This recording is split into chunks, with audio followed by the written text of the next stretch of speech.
everybody. So it is 16:30 p.m. right now. I'm done with my work for today. It's a beautiful, sunny, and pretty cold day today. And so at Silk Road, we often talk about how Finland is great for working, but there's also a different part to life than work, which is obviously free time. And Finland really offers great work-life balance. So today I'm gonna bring you along on something that we call mökki life or mökki culture. What exactly that is, you will see later in the video.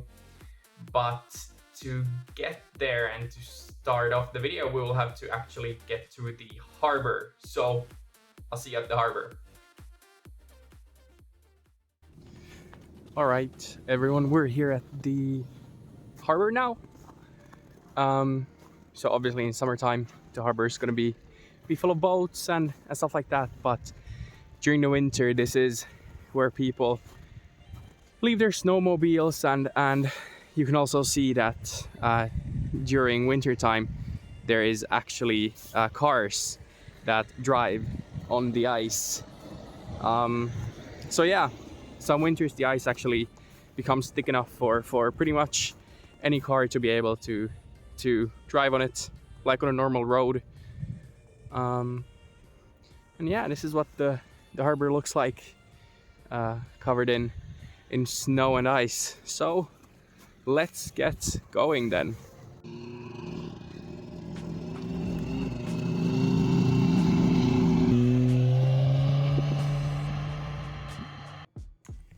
Alright, so let's talk a bit about mökki culture then.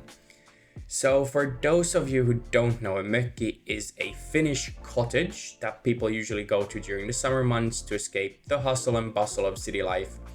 However, depending on how far it is to your mökki and whether it's situated on the mainland or on one of the thousands of small islands surrounding Finland, you can actually visit it by either car or then snowmobile like we're doing right now.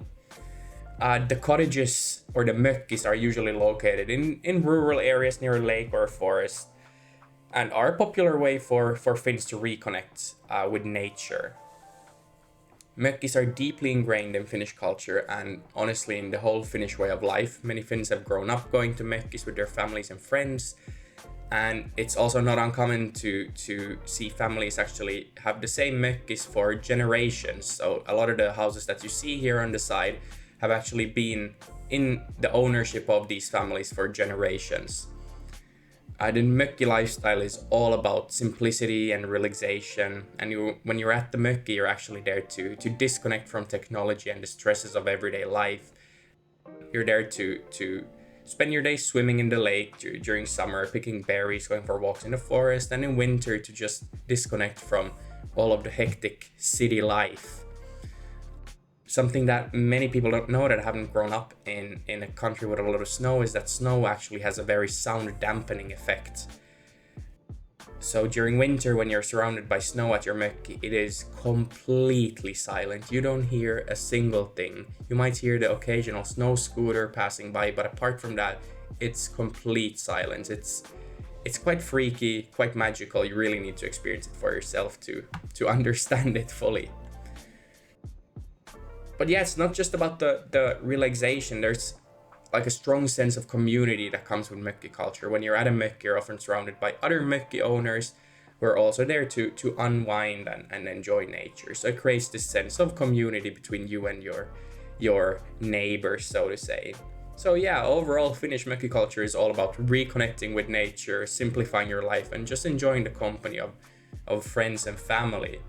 So let's look at what my mökki looks like then.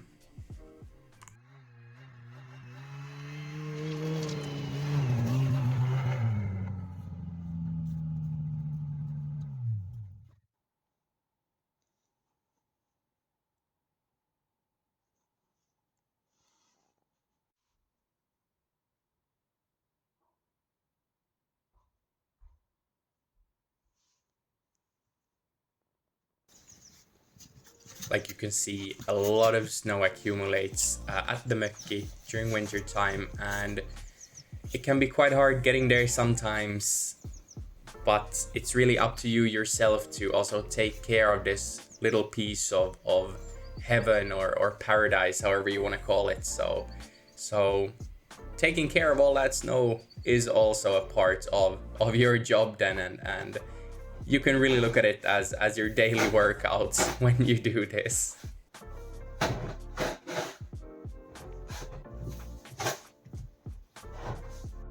Another really nice thing about Mökki life and Mökki culture is when you dive headfirst into the Finnish nature like this, you really get to experience the 4 distinct seasons that we have. So in the picture you can see my Mökki in autumn, winter and summer.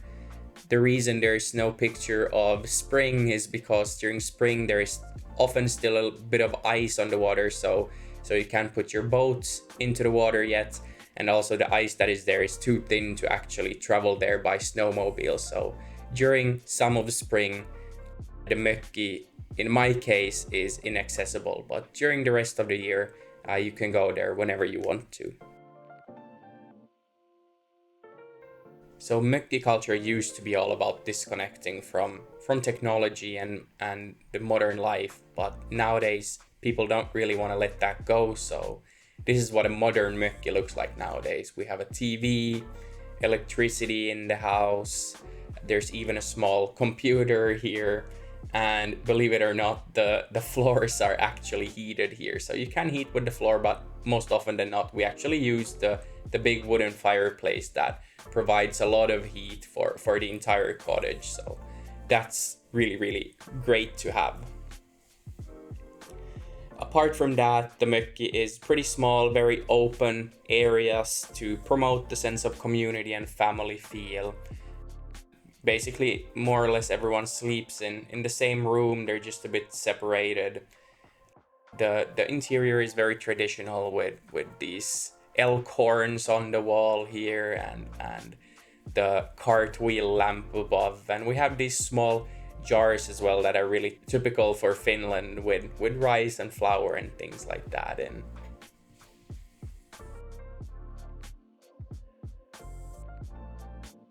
Okay, so that was then the modern Mökki that we have here, but as keen eyes might have already spotted in the video, we actually have something more traditional here as well, which is the old Mökki that was on this land. The old Mökki that you see here was actually built in the 40s, and it's very traditional. It includes the sauna that also acts as a heat source for the little room inside. So here you see the wooden sauna, very traditional, quite old, 70, 80 years already. And there you have the wood-fired stove that we use, and then the little room that you can sleep in with a sofa as well next to it. Very traditional with wooden walls, everything wood basically, but also here a bit of modern times with a TV. What Mökki culture though comes down to in the end is the feeling. In winter, just the complete silence.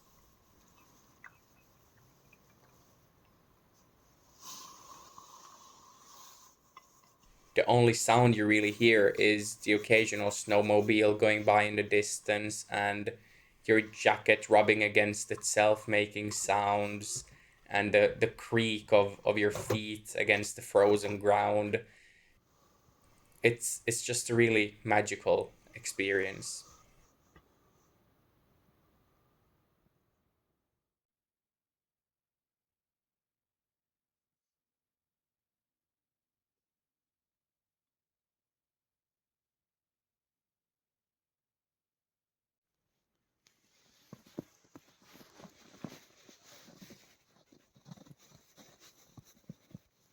I hope with this video you got a bit of an insight into free time in Finland when it comes to Mökki culture.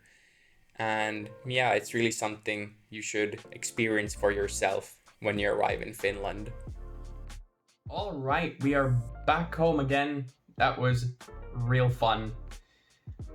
Always gotta wear a really thick jacket if you're gonna go snowmobiling, as the wind can get super, super, super cold. So what you might be thinking now is, okay, well, you've lived a while in Finland and you have a mökki of your own, but that's probably expensive and a snowmobile is expensive. And yes, you're right. Owning those things is obviously expensive, but you don't need to own those things. There's plenty of snowmobile rentals. You can do snowmobile safaris, for example, that last between 2 and 4 hours, and you pay about anywhere around, I'd say, maybe 200 euros for those, and that's a real fun experience, so I definitely recommend doing that. Also, when it comes to mökki life, you can actually rent a mökki. You can do that over, for example, Airbnb. There's plenty of mökkis all around Finland that are up for rent. And if you're a group of friends, it's not expensive at all.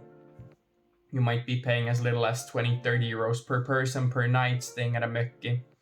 So I definitely recommend doing that. Thank you so much for watching the first episode of Free Time in Finland, and see you in the next episode.